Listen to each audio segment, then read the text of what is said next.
A wealthy businessman nearly lost his life in a devastating car crash on Fifth Avenue, but was miraculously saved by a homeless 5-year-old girl. As he regained consciousness, he noticed something that made his heart stop.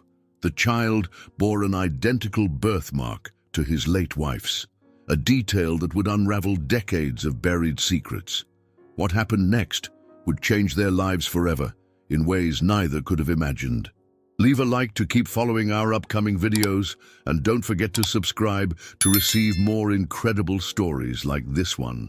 Maxwell Thompson stared at the Manhattan skyline through the floor-to-ceiling windows of his penthouse office, barely registering the golden sunset that painted the city in warm hues. At 52, he had everything money could buy, but the emptiness inside him grew deeper with each passing year. The photograph on his desk caught his eye. Sarah's radiant smile, frozen in time, taken just months before the illness claimed her life 5 years ago. The board meeting had run later than expected, and the autumn evening was settling in as Maxwell made his way to his car. His driver had taken a personal day, but Maxwell didn't mind. Sometimes being alone with his thoughts was preferable to forced small talk. The sleek black Mercedes purred to life as he pulled away from Thompson Industries headquarters. Traffic crawled along Fifth Avenue, brake lights reflecting off the wet pavement from an earlier rain. Maxwell's mind wandered to the merger documents, waiting for his signature. Another billion-dollar deal that would add to his fortune but do nothing to fill the void Sarah's death had left behind. The light ahead turned green, and he accelerated through the intersection. What happened next seemed to unfold in slow motion. A taxi ran the red light, its horn blaring as it barreled toward Maxwell's driver's side door. He jerked the wheel hard right, but the wet roads offered no traction. The impact was deafening, shattering glass and screaming metal as his Mercedes spun violently. Maxwell felt weightless for a moment before everything went black. The first sensation that returned was cold, rain falling on his face. Then pain, sharp and insistent, radiating through his body. He could hear distant voices, screams, and approaching sirens. Something warm trickled down his forehead. He tried to move but couldn't. "Don't move, mister." A small voice, gentle but firm, cut through his confusion. "Help is coming." Maxwell forced his eyes open, his vision swimming before focusing on a pair of concerned brown eyes. A little girl, no more than 5 or 6, knelt beside him on the pavement. Her clothes were worn and dirty, her dark hair tangled, but her gaze held a wisdom beyond her years. "You were thrown from the car," she explained, keeping her small hand pressed against his shoulder. "I pulled you away before the fire started." Through the haze of pain, Maxwell processed her words. The Mercedes. He could smell burning rubber and gasoline. Turning his head slightly, he saw his car nearly 30 feet away, flames beginning to lick at the engine compartment. This tiny child had somehow dragged him to safety. "What's your name?" he managed to ask, his voice rough. "Lucy," she replied, adjusting the tattered jacket that hung from her thin frame. As she moved, her sleeve pulled back, and Maxwell's world tilted on its axis. There, on her inner right arm, was a birthmark, a distinctive pattern like a small crescent moon. His breath caught in his throat. It was identical to Sarah's, down to the smallest detail.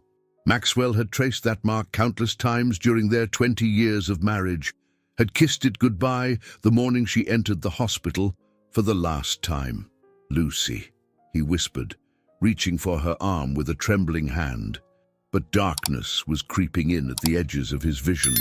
The last thing he saw before consciousness slipped away was Lucy's concerned face and a flash of red and blue lights illuminating the rain. When Maxwell opened his eyes again, the sterile white ceiling of a hospital room greeted him. Monitors beeped steadily beside his bed, and sunlight streamed through half-drawn blinds. A nurse noticed he was awake and quickly called for the doctor. Dr. Warner, a serious-looking man in his 40s, explained that Maxwell had suffered a concussion, 3 broken ribs, and various cuts and bruises, but was incredibly lucky to be alive. "If that little girl hadn't pulled you away from the car when she did," he trailed off, shaking his head. "The gas tank exploded minutes later." "The girl, Lucy, where is she?" Maxwell asked urgently, the memory of the birthmark burning in his mind. "By the time emergency services arrived, she had disappeared," the doctor replied. "Some of the witnesses mentioned she ran off when the ambulance got there, probably scared of authorities given her situation." Maxwell sank back against his pillows, his mind racing. That birthmark couldn't be a coincidence. He needed to find Lucy, to understand who she was and where she came from. But how does one track down a homeless child in a city of millions? As he lay there, formulating a plan, Maxwell couldn't shake the feeling that this encounter was more than chance. Something about Lucy's eyes, the way she'd stayed with him, refusing to leave until help arrived. It stirred memories of Sarah's compassion, her unwavering kindness, even to strangers. What Maxwell didn't know was that finding Lucy would uncover truths that had been buried for years, truths that would shake the very foundation of everything he believed about his past, his marriage, and the woman he'd loved and lost. The real question wasn't whether he could find Lucy, it was whether he was prepared for what he would discover when he did. 3 days after the accident, Maxwell checked himself out of the hospital against medical advice. His body protested with every movement, but he couldn't stay confined to that bed any longer, not when Lucy was out there somewhere. Before leaving, he'd made several calls to his security team, setting in motion a search for the mysterious child who'd saved his life. Back in his penthouse apartment, Maxwell stood before the wall of windows, absently rubbing his bruised ribs. The city sprawled before him, a maze of streets and shadows, where a little girl somehow survived on her own. The thought made his chest tighten with an unfamiliar ache. His phone buzzed. James Carter, head of security, had arrived. Maxwell buzzed him up, hoping for good news. James entered, his usually composed face showing signs of frustration. "We've been asking around, Mr. Thompson," James reported, opening a thin folder. "Several homeless shelter workers recognize her description. They call her Little Lucy. She's been on the streets for at least 2 years, but she never stays in one place long enough for social services to intervene." Maxwell leaned forward. "What about before that? There must be records somewhere." James shook his head. "That's where it gets strange, sir. No birth records matching her description in any New York hospital. No missing person reports. It's like she appeared out of nowhere." Maxwell walked to his desk and picked up a framed photo of Sarah. "There's something else," he said quietly. "The girl has a birthmark, identical to my late wife's. Same shape, same location." He turned to James. "That can't be coincidence." James's expression shifted. "Sir, are you suggesting—" "I don't know what I'm suggesting," Maxwell interrupted, "but I need to find her. Double the search team. Check every shelter, every soup kitchen. Someone must know more about where she came from." After James left, Maxwell opened his laptop, pulling up old photographs. There it was, a beach photo from their last vacation together. Sarah laughing as she waved to the camera, the distinctive crescent birthmark visible on her arm. His fingers traced the image, remembering how she used to joke that it was her personal moon watching over her. The intercom buzzed again. "Mr. Thompson, Martha Wilson from the children's shelter on 23rd Street is here. She says it's about Lucy." Maxwell's heart jumped. "Send her up immediately." Martha was a small woman in her 60s with kind eyes and grey hair pulled back in a neat bun. She clutched her purse nervously as she sat across from Maxwell. "I've been working at the shelter for 30 years, she began. "Lucy started coming in for meals about 2 years ago. Sweet child, always helping the younger ones, but she never lets anyone get too close." Martha paused, wringing her hands. "There's something you should know. A woman used to come with her at first. Not her mother, I don't think, but someone who looked after her. Then one day, Lucy came alone. She never spoke about what happened to the woman." Maxwell leaned forward. "Can you describe this woman?" "Older, maybe 70. She called herself Rose. The thing is—" Martha hesitated. "She asked about you once, Mr. Thompson. Wanted to know if you ever came to the shelter. When I said no, she seemed disappointed. I didn't think anything of it at the time, but after hearing about the accident, the room seemed to tilt slightly. Rose, Maxwell repeated. The name stirred something in his memory. Sarah had mentioned a rose once, hadn't she? Something about her past before they met. There's more, Martha continued. Last time I saw Rose, she left something with me. Made me promise to keep it safe until the right time. She reached into her purse and withdrew an envelope, yellowed with age. She said I'd know when to give it to someone. I think that time is now. Maxwell took the envelope with trembling hands. His name was written on the front in elegant, familiar handwriting that made his blood run cold. It was Sarah's handwriting. Before he could open it, his phone rang. James again. Mr. Thompson, we found her. Lucy's been spotted near St. Patrick's Cathedral. But sir, she's not alone. There's a man with her and he seems to know who you are. He's been asking questions about you in the neighborhood.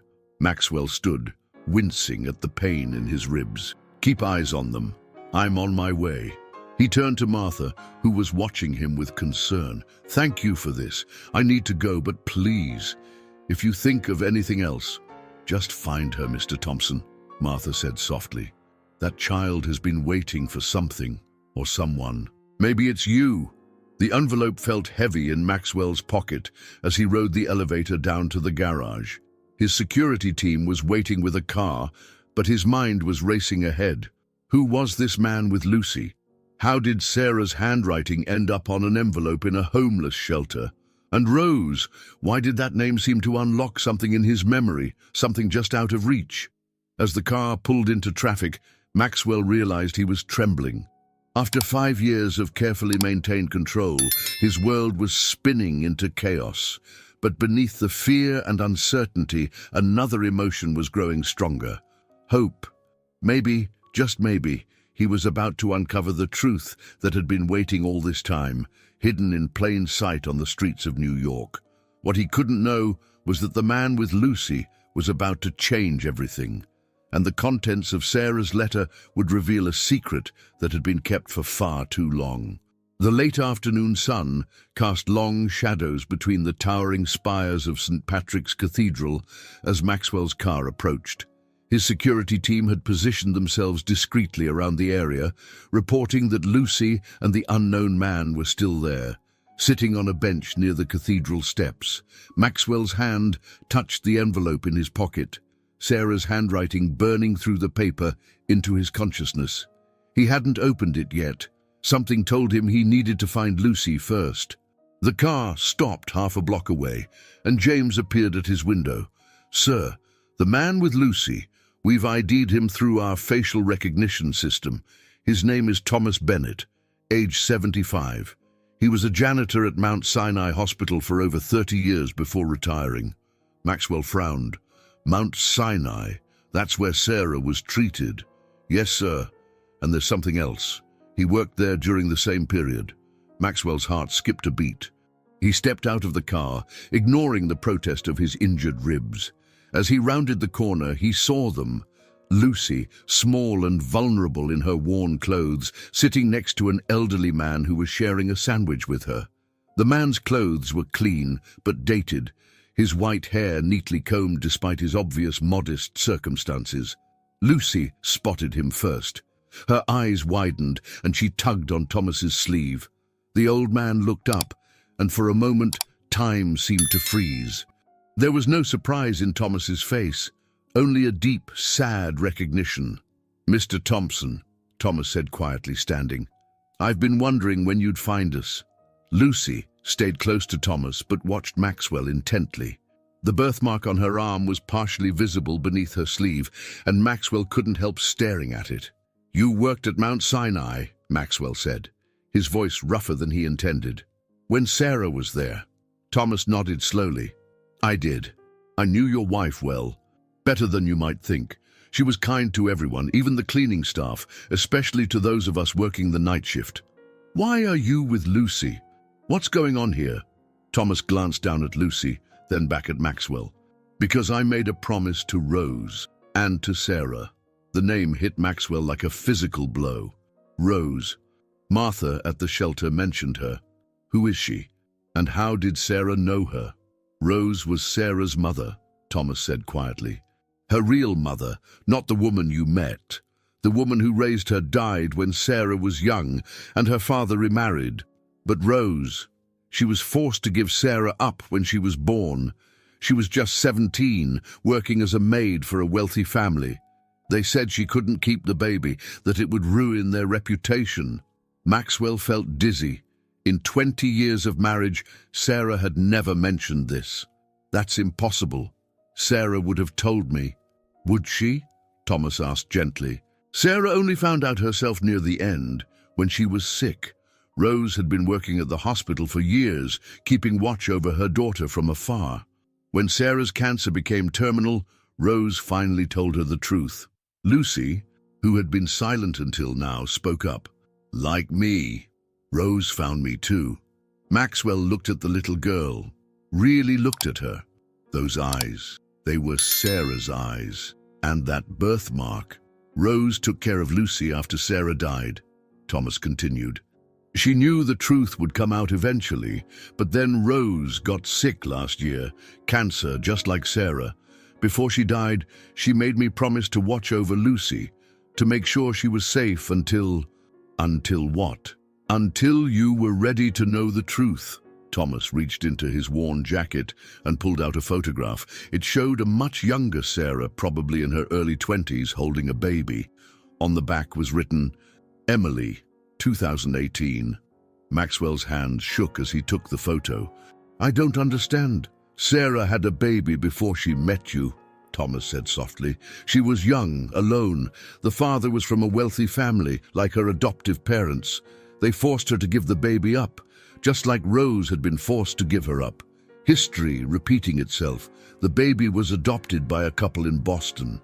Lucy spoke again, her voice small but clear. My mommy died when I was 3. Rose found me after, in the foster home. She said I looked just like her Sarah. Maxwell sank onto the bench, his legs no longer able to support him. She's Sarah's granddaughter. Thomas nodded. Rose couldn't bear to see her great-granddaughter lost in the system. She took Lucy, but she was already sick by then. She tried to find you, but she was afraid you'd be angry that Sarah had kept this secret, afraid you wouldn't want anything to do with Lucy. Maxwell pulled the envelope from his pocket with trembling hands. Sarah wrote this.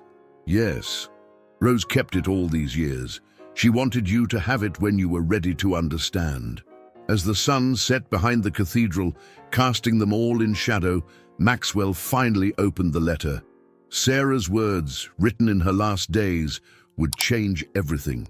But the biggest revelation was still to come, because Lucy wasn't just Sarah's granddaughter.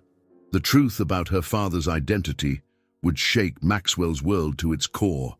Maxwell's hands trembled as he unfolded the letter. The paper was thin, delicate, like it might crumble under the weight of its own secrets. Lucy pressed closer to Thomas, watching intently as Maxwell began to read Sarah's final words. My dearest Maxwell, if you're reading this, then everything has changed. There's so much I should have told you during our years together, but fear and shame kept me silent. Now, as I face the end, I realize that the truth, however painful, is the greatest gift I can leave behind. Before I met you, when I was 22 and still trying to find my place in the world, I worked as a junior accountant at Preston Financial. That summer changed everything. I discovered I was pregnant, and the father, he was from another wealthy family. When both families found out, they decided the situation needed to disappear. I was sent away, told it was for the best. I gave birth to a beautiful baby girl, Emily. They didn't even let me hold her. The adoption was closed, all records sealed. I was told to forget, to move on, that this was the only way to protect everyone's reputation. A year later, I met you, and you helped me remember how to live again, how to love, but I never forgot her, Maxwell. Not for a single day. What I didn't know then was that my own mother, my birth mother Rose, had been watching over me all along. She found me at the hospital during my final days and told me everything, how she had been forced to give me up, just as I had been forced to give up Emily. The birthmark we share, she told me, runs in our family. A crescent moon, marking us as connected even when apart. Rose promised me she would watch over Emily's child. Yes, my granddaughter. She found her after Emily and her adoptive husband died in a car accident. Lucy, she's called now. Our Lucy. She has my eyes, Rose said. And our Mark. But there's more, Maxwell. Something I discovered just before Rose found me. Something about Lucy's father, about Emily's life. I've asked Rose to keep this letter until the time is right, until you've met Lucy and seen for yourself the truth that I couldn't face. Remember that summer before we met? You were working at Preston Financial too, though we never crossed paths.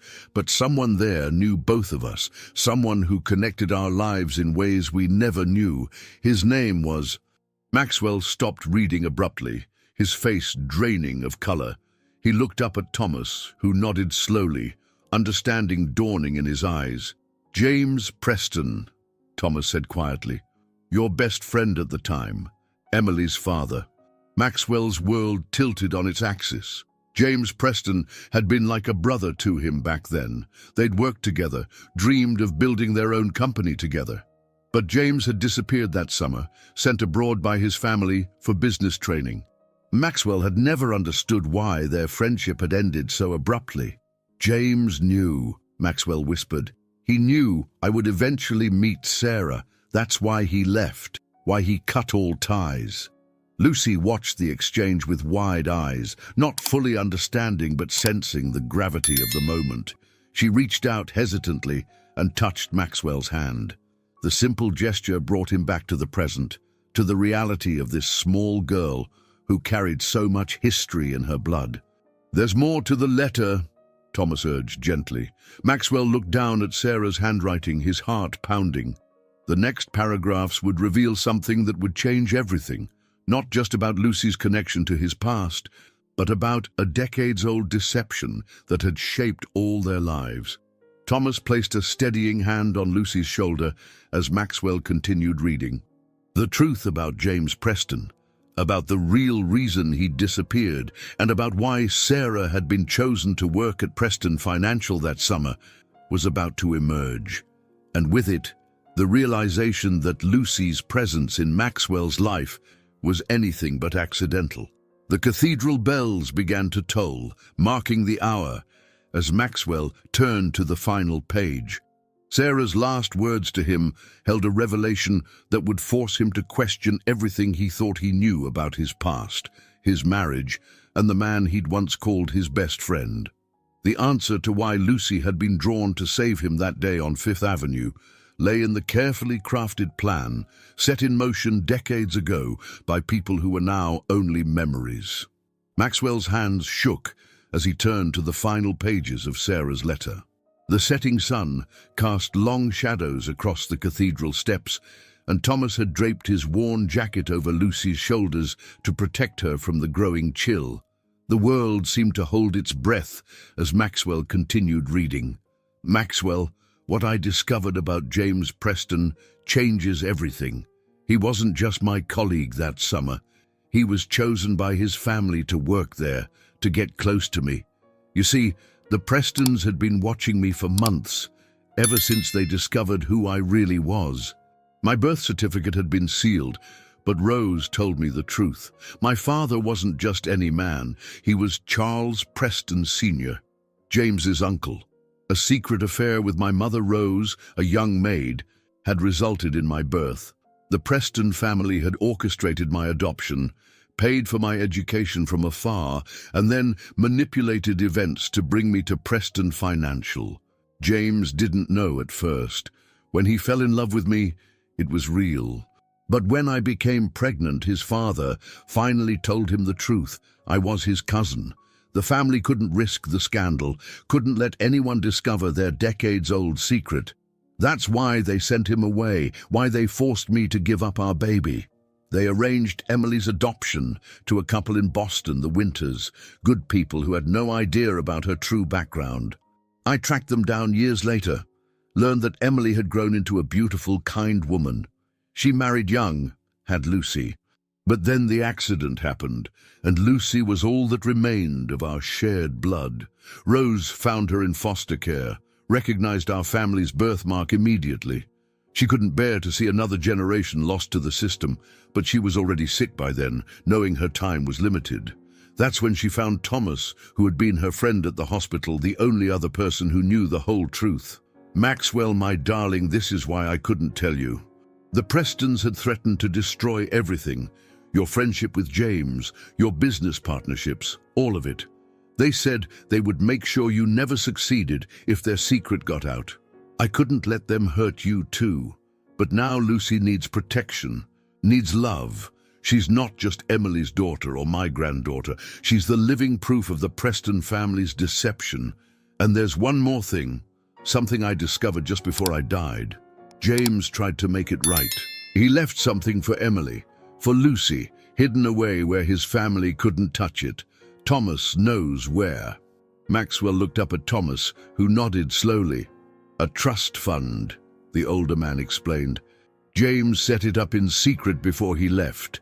He converted his inheritance into bearer bonds, left them in a safe deposit box. The key, Thomas reached into his pocket and withdrew a small, tarnished key. Rose kept it all these years.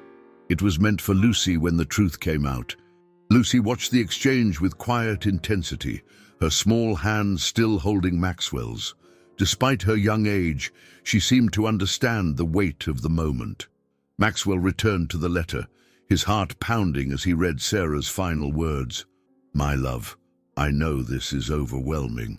The weight of these secrets has been crushing, but I couldn't leave this world without making sure Lucy would be safe. The Prestons are still powerful, still protecting their reputation. But you have become stronger than they ever were. James died last year in Switzerland. Before he died, he wrote to Rose. He wanted to make things right, to protect Lucy from his family's influence. The trust fund isn't just money. It contains documents, proof of everything, proof that could finally bring the truth to light. I'm so sorry I couldn't tell you this while I lived. But know that every moment we shared was real, every laugh, every touch, every dream. You gave me the happiness I thought I'd never find after losing Emily. Now I ask you to do one last thing for me. Give Lucy the family she deserves. Give her what 3 generations of women in my family were denied, the chance to be loved openly, honestly, completely. Forever yours, Sarah. The letter fell silent in Maxwell's lap as the last of the sunlight faded from the sky. But this wasn't the end. It was barely the beginning.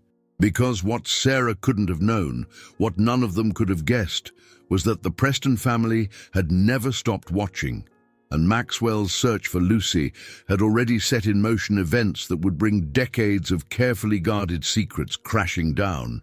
Thomas shifted uncomfortably, glancing over his shoulder at the growing shadows. We should go, he said quietly. It's not safe to stay in one place too long after dark. Where have you been staying? Maxwell asked, his protective instincts surging. Thomas hesitated. We move around. The shelters aren't safe. Too many questions. The Prestons, they have people who watch the shelters. Maxwell stood. Decision made. You're both coming with me, tonight. But before any of them could move, a black SUV pulled up to the curb. The driver's window rolled down, revealing a face Maxwell hadn't seen in 20 years. Older, harder, but unmistakable. Richard Preston, James's brother, had found them. Richard Preston stepped out of the SUV, his expensive suit a stark contrast to the gathering darkness. He'd aged since Maxwell had last seen him, his dark hair now streaked with grey, lines of authority etched deeply around his mouth. 2 men in dark suits emerged from the vehicle behind him, maintaining a discreet distance. Thomas instinctively pulled Lucy closer, but the girl's eyes remained fixed on Richard, showing neither fear nor curiosity. Only a calm, steady gaze that seemed to unsettle the older man. Maxwell, Richard said, his voice carrying the polished accent of old money. It's been a long time. His eyes moved to Thomas and Lucy. "I see you've met our complicated situation." Maxwell moved to stand between Richard and Lucy. 20 years, Richard. You've been watching all this time? The family has interests to protect. Surely you understand that." Richard straightened his silk tie. "I must admit, we didn't expect Sarah to leave a letter. That was unfortunate. But perhaps this can still be resolved quietly." "Resolved?" Maxwell felt a surge of anger. "Like how you resolved things with James, with Sarah?" Richard's expression hardened. "My brother made his choices. The family gave him every opportunity to do the right thing. Instead, he chose to complicate matters with unauthorized arrangements." He glanced at the key still visible in Thomas's hand. "That trust fund, for instance. A rather misguided attempt at redemption." Maxwell noticed his security team moving into position around the cathedral steps, led by James Carter. The situation was balanced on a knife's edge. "What do you want, Richard?" Maxwell asked, keeping his voice level. "To make an offer." Richard withdrew an envelope from his jacket. "The girl needs stability, proper care. The family is prepared to be generous. A trust fund far exceeding whatever modest arrangement James made. The best schools, finest opportunities. All we ask is discretion." "You want to buy her silence," Maxwell said flatly. "Hide her away like you did with Sarah, with Rose." "We want to protect everyone involved," Richard corrected smoothly. "Including you, Maxwell. Your company has several contracts that depend on Preston family connections. It would be regrettable if those relationships were strained." Lucy suddenly spoke, her clear voice cutting through the tension. "I remember Rose talking about you," she said, looking directly at Richard.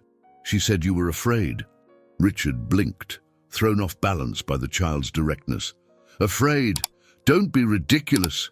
She said the truth scared you more than anything. That's why you hide it."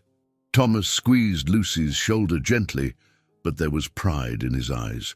Richard's carefully maintained composure cracked slightly. "You don't understand what's at stake," he said, an edge creeping into his voice. "The Preston name means something. Generations of influence, of carefully maintained connections. We can't allow—" "Can't allow what?" Maxwell interrupted. "Can't allow people to know that Charles Preston Sr. had a child with a maid, that your precious family name is carried by a little girl living on the streets. The world has changed, Richard. These secrets you're so desperate to protect, they don't have the power they used to." "Don't be naive," Richard snapped. "You think your company could survive a scandal, the media attention, the lawsuits that would follow when every fortune hunter crawls out of the woodwork claiming Preston blood?" "I think," Maxwell said quietly, "that I don't care anymore." He turned to Lucy and Thomas. "My car is around the corner. What do you say we go home?" Richard stepped forward, his face flushing. "This isn't over, Maxwell. The family won't—" "Yes, it is over." Maxwell's voice was firm. "You're going to walk away now, Richard, because if you don't, if you try to interfere with Lucy's life in any way, every document in that safe deposit box will be on the desk of every major newspaper by morning." "You're bluffing," Richard said, but uncertainty flickered in his eyes. "You haven't even seen what's in the box." "True. But I'm willing to bet James left behind enough evidence to bring down more than just the Preston name. Shell companies, hidden accounts, records of all the other situations the family has resolved over the years. How many secrets did your brother know, Richard?" The silence stretched between them. Finally, Richard took a step back. "This isn't what the family wants." "I don't care what the family wants," Maxwell replied. "I care about what Sarah wanted, what James wanted, what Lucy needs." Richard's jaw clenched, but he gave a curt nod. Without another word, he turned and walked back to the SUV. The vehicle pulled away smoothly, disappearing into the Manhattan traffic. Lucy slipped her small hand into Maxwell's. "Are we really going home?" "Yes," Maxwell said, the simple word carrying the weight of a promise. "We're going home." But as they walked to his car, Maxwell couldn't shake the feeling that Richard's retreat had been too easy. The Prestons hadn't maintained their power for generations by giving up easily. Something else was coming, something that would force Maxwell to make an impossible choice between protecting Lucy and preserving everything he'd built. What he didn't know was that Sarah had left one final secret, one that even Rose hadn't known about. And when it came to light, it would change everything they thought they understood about the night James Preston disappeared. The penthouse felt different that night, warmer somehow, despite its usual pristine emptiness. Lucy stood in the middle of the living room, her worn shoes sinking into the plush carpet as she took in her surroundings with quiet wonder. Thomas had settled into an armchair, looking both out of place and perfectly at home, while Maxwell made calls to his security team. "The guest rooms are ready," Maxwell said, ending his last call. He'd arranged for a doctor to visit in the morning, and his housekeeper was already preparing fresh clothes for both Lucy and Thomas. "Though I suppose they're not really guest rooms anymore." Lucy wandered to the wall of windows, pressing her small hand against the glass. "You can see the whole city from here," she whispered, "like being in the sky." Maxwell watched her, seeing Sarah's grace in the way she moved, her quiet strength in how the child carried herself despite everything she'd been through. Thomas cleared his throat softly. "She should get some rest," the older man said. "It's been a long day." But before they could move toward the bedrooms, Lucy turned suddenly. "The box," she said. "Shouldn't we get it now? Rose always said it was important to keep promises." Maxwell and Thomas exchanged looks. The safe deposit box key felt heavy in Maxwell's pocket, where Thomas had given it to him earlier. "First thing tomorrow," Maxwell assured her. "For tonight, you both need to rest. You're safe here." As if to contradict his words, his phone buzzed with a text from James Carter. "Movement at all Preston properties. They're mobilizing resources. Something's happening." Maxwell's jaw tightened, but he kept his expression calm. Lucy was watching him with those knowing eyes, so much like Sarah's. "I'll show you to your room," he said, forcing a smile. "We can have some dinner sent up too." The bedroom he'd chosen for Lucy had been his home office, hastily converted by his staff. They'd managed to find children's bedding somewhere, soft blues and whites with tiny silver stars. Lucy's eyes widened at the sight of the bed. "Is this all for me?" she asked, touching the comforter tentatively. "All yours," Maxwell confirmed. "The bathroom's through there. There are new pajamas and everything you need." While Lucy explored her new space, Maxwell pulled Thomas aside in the hallway. "The Prestons are up to something. I need to know everything, every detail about that safe deposit box, about what James left behind." Thomas glanced toward Lucy's room. "James came to me about a month before he disappeared. He knew his family was planning something, trying to find a way to silence him permanently. The documents he left, they're not just about Sarah and Emily. There's evidence of other children, other cover-ups, decades of secrets. Why didn't he just expose everything then?" "Because of you," Thomas said quietly. "He knew the fallout would destroy your career before it began. The Prestons had already positioned themselves as your primary investors. He chose to disappear instead, to wait until the right time." Maxwell ran a hand through his hair, frustration evident. "And now? Now the right time has come." "But Maxwell," Thomas hesitated, "there's something else. Something about the night James disappeared. Sarah knew something, but she never told anyone except—" A small crash from Lucy's room interrupted them. They rushed in to find her standing by Sarah's old vanity, now moved into her room. A jewelry box had fallen, its contents scattered across the floor. "I'm sorry," Lucy said quickly. "I was just looking." Maxwell knelt to help her gather the spilled jewelry, but Lucy had frozen, staring at something in her hand, a key, small and gold, on a delicate chain. "Rose had one like this," she said softly. "She always wore it, but she never told me what it was for." Thomas stepped closer, his expression changing. "Sarah's key," he breathed. "I'd forgotten about that." "What key?" Maxwell asked, but he already knew it was important. "Sarah had a private safety deposit box," Thomas explained. separate from James's. She never told anyone what was in it, not even Rose, but she always wore the key. Until she gave it to Emily, Lucy finished. Rose told me, but Emily lost it in the accident. Maxwell studied the key in Lucy's palm. It looked ordinary, the kind of key that opened thousands of safety deposit boxes across the city. But Sarah had worn it for years, had passed it to their daughter. "We need to find that box," he said firmly. Whatever Sarah was protecting, whatever she knew about James's disappearance, it has to be in there. Lucy closed her fingers around the key. "Can I keep it? Just for tonight?" Maxwell nodded, touched by her connection to this small piece of Sarah's past. But as Lucy got ready for bed, his mind was racing. 2 safety deposit boxes, 2 sets of secrets. James's box could destroy the Prestons, but Sarah's... His phone buzzed again. Another message from Carter. "Preston lawyers filing emergency motions in family court. They're moving fast." Maxwell's chest tightened. They were running out of time. Whatever Sarah had hidden away, they needed to find it before the Prestons found a way to take Lucy. But as he watched the little girl climb into her new bed, clutching Sarah's key like a talisman, he realized something else was happening too. He was falling in love with this child, this perfect blend of Sarah's strength and James's determination. The need to protect her went beyond promises or obligations.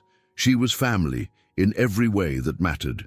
What Maxwell didn't know was that Sarah's safety deposit box contained more than just evidence. It held a truth so carefully guarded that even James hadn't known about it. A truth that would force Maxwell to question everything he thought he knew about the night Sarah died. Dawn broke over Manhattan, painting the sky in shades of pink and gold. Maxwell hadn't slept, spending the night making calls and reviewing documents with his legal team. The Prestons had filed emergency custody papers, claiming Lucy was a member of their family and should be under their protection. It was a bold move, designed to force Maxwell's hand. Lucy appeared in the living room doorway, still wearing her new pajamas, Sarah's key hanging from its chain around her neck. She'd slept soundly, perhaps for the first time in months, but her eyes were alert, taking in Maxwell's tired appearance and the papers scattered across his desk. "They're trying to take me away, aren't they?" she asked quietly. Maxwell looked up, surprised by her perception. "They're trying," he admitted, "but they won't succeed." Thomas joined them, looking more rested, but equally concerned. "The bank opens in an hour. We need both boxes, James's and Sarah's." Maxwell nodded, already reaching for his phone to call Carter. But Lucy spoke up again, her voice thoughtful. "Rose used to say that Sarah kept her most important things at the hospital, not the bank." Maxwell and Thomas both turned to her. "The hospital?" Maxwell asked. "Mount Sinai," Thomas said slowly, realization dawning. "Sarah had a private room during her last months. She kept a small safe there. Many long-term patients did. I remember her asking me to bring her jewelry box one day, near the end." Maxwell was already reaching for his coat. Could she have left something there? After all these years? "The hospital keeps unclaimed items in storage," Thomas explained. "I know because I worked in that department after Sarah, after she passed. But accessing those records now? We have to try," Maxwell said firmly. "Lucy, you'll stay here with Mrs. Chen, my housekeeper. Thomas and I will go to the bank first, then the hospital." But Lucy shook her head, clutching Sarah's key. "I need to come. Rose said I would know where to look. She said Sarah left signs for the right person to find." Maxwell wanted to protest, to keep her safely away from whatever was coming, but something in her expression stopped him.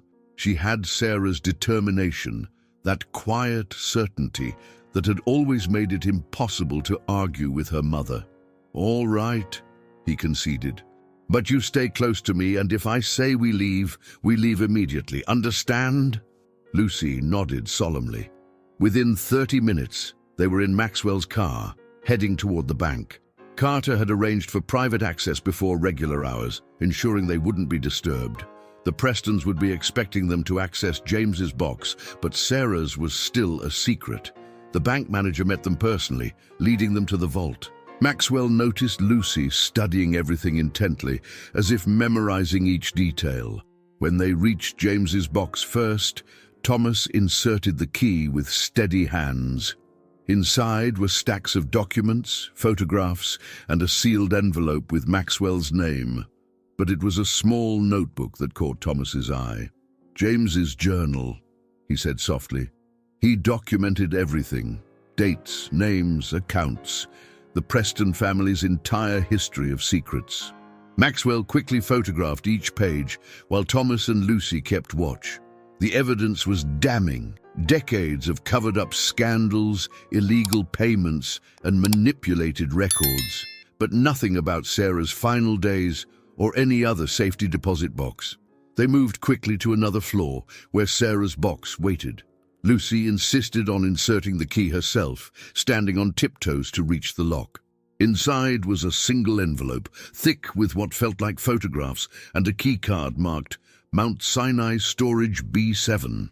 "She left breadcrumbs," Thomas murmured, knowing someone would follow them eventually. Maxwell's phone buzzed. Carter again. "Preston lawyers are at family court. Judge Hawkins is reviewing their petition for emergency custody." They rushed to Mount Sinai, Lucy unusually quiet during the drive. The hospital had changed since Sarah's time, renovated and modernized, but Thomas still knew his way around. He led them to a service elevator that descended to the basement storage levels. "B7, Lucy whispered, pointing to a heavy door marked with faded numbers. The keycard worked, admitting them to a dim room filled with shelves of labeled boxes. "It should be filed under her admission date," Thomas said, moving down the aisles. "December 2019. But Lucy walked purposefully to a different section, reaching for a box labeled ST Personal Effects, March 2020. "The month Sarah died." "How did you know?" Maxwell asked softly. "Rose said to look for the moon," Lucy replied, pointing to a small crescent symbol drawn in the corner of the label, so faded it was barely visible. Inside the box was another envelope and a USB drive sealed in hospital storage packaging. But before they could examine either, Maxwell's phone lit up with an urgent message from Carter. "Judge granted temporary custody to the Prestons. They're on their way with court officers. Get out now." Maxwell grabbed the items and turned to rush out. But Lucy stood rooted to the spot, staring at something else in the box, a photograph that had fallen loose. In it, Sarah sat in her hospital bed, holding something that made Maxwell's blood run cold. It was a phone, James Preston's phone. The one he'd supposedly had with him when he disappeared 20 years ago. And on its screen was a text message that would change everything they thought they knew about that night. The basement storage room felt suddenly airless as Maxwell stared at the photograph. James's phone, thought to be lost forever, had been in Sarah's possession. Lucy tugged at his sleeve, her voice urgent. "Someone's coming," she whispered. "I can hear the elevator." Maxwell quickly gathered everything from the box, and Thomas led them through a service corridor he remembered from his years working at the hospital. They emerged in a quiet courtyard just as voices echoed from the hallway they'd left behind.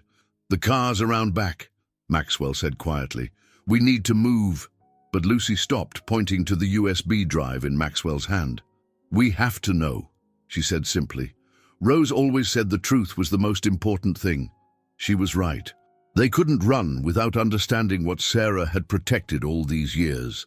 Thomas glanced around the courtyard, then nodded toward a small security office, currently empty. "I used to take my breaks in there," he said. "The computer should still work." Inside the tiny office, Maxwell inserted the USB drive with trembling hands. A single video file appeared, dated March 15th, 2020, 3 days before Sarah died. Maxwell pressed play. Sarah's face filled the screen, gaunt but beautiful, her eyes bright with urgency. "Maxwell, if you're watching this, then Lucy has found her way to you. There's so much you need to know about the night James disappeared." She held up the phone from the photograph. "James gave this to me the night he supposedly left for Europe.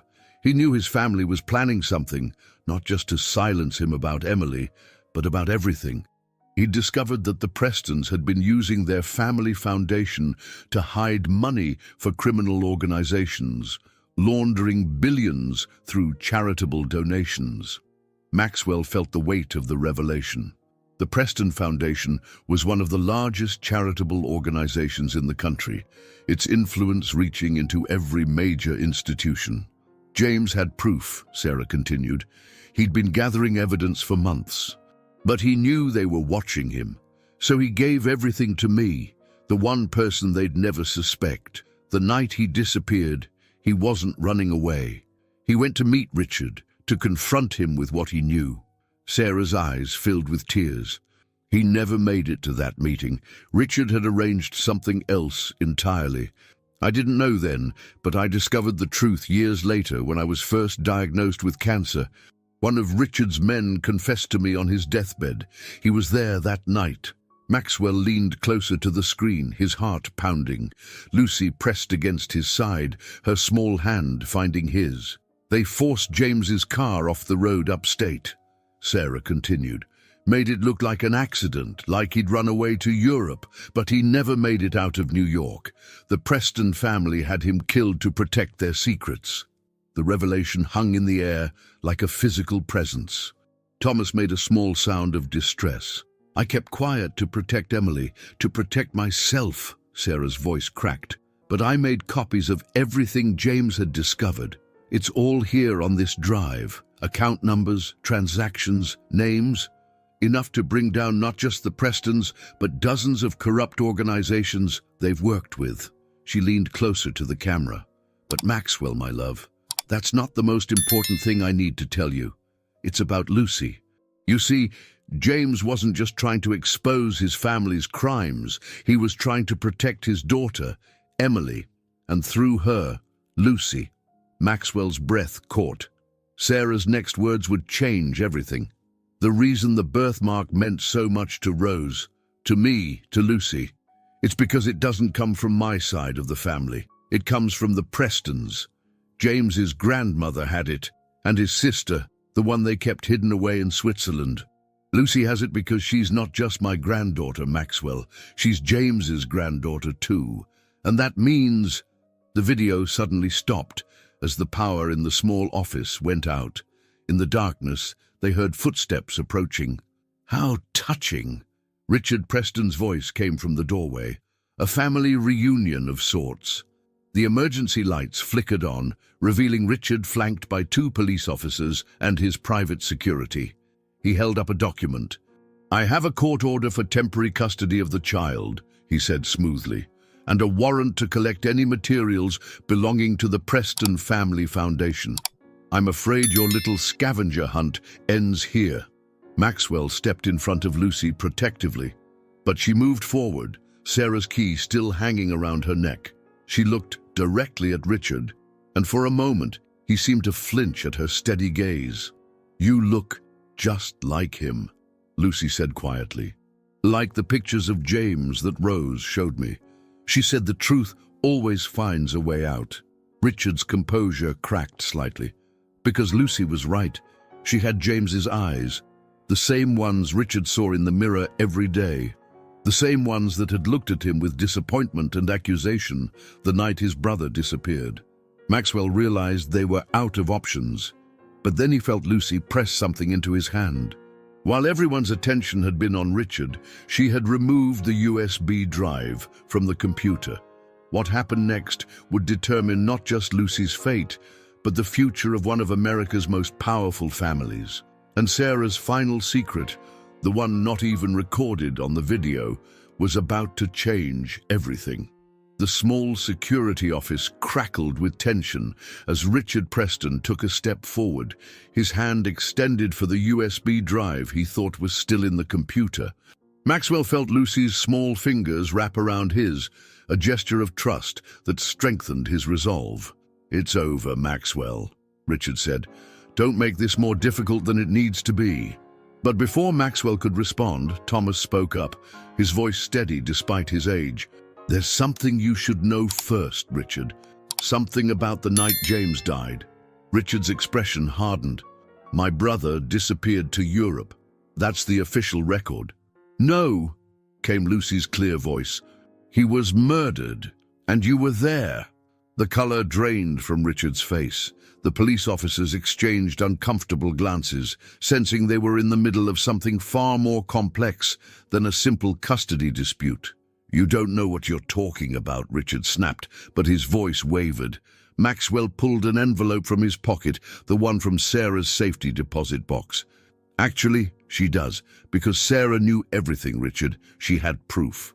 He opened the envelope and withdrew several photographs. They showed a younger Richard Preston standing beside a damaged car on a dark road, speaking with two men. The timestamp showed they were taken the night James disappeared. "Sarah had a friend at the toll booth," Thomas explained quietly. "When she discovered James had never made it to the airport, she asked for the security camera footage. She kept these hidden all these years, protecting Emily and Lucy." Richard's hands trembled as he looked at the photos.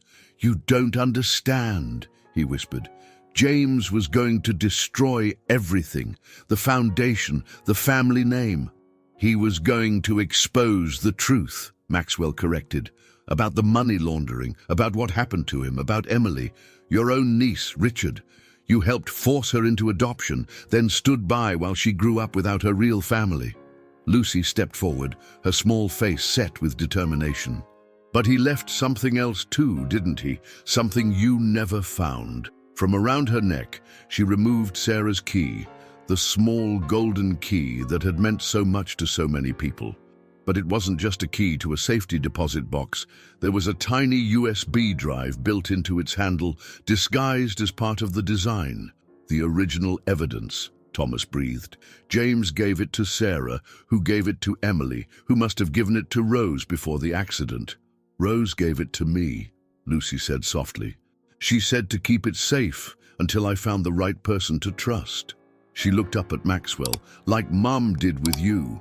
The revelation hit Maxwell like a physical blow. Sarah's final words on the video suddenly made sense.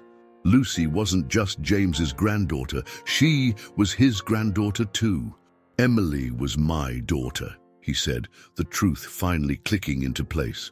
"Sarah and I met briefly at Preston Financial that summer before James. She never knew it was me, and I never knew about the baby.